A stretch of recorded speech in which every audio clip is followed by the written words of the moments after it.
Hozir ijtimoiy tarmoqlarda, Instagramda burun ustiga maxsus qo'yiladigan moslama orqali yaxshi nafas olishingiz mumkin degan reklamani ko'rishingiz mumkin. Bu yordam beradimi?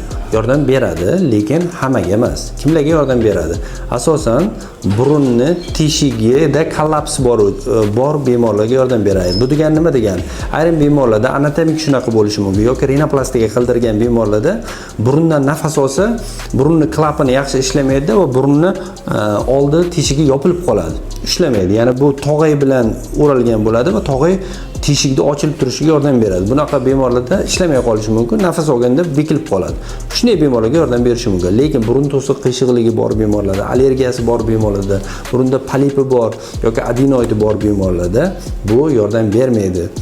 Uni faqat operatsiya yordamida davolash mumkin. Endi buni har doim taqib bo'lmaydi.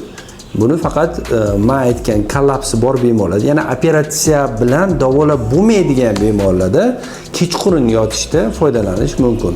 Atak sizni shu operatsiya bilan davolab bo'lsa, operatsiya qildiring va bunaqa priborlarga hojat qilmaydi. Sog' bo'ling.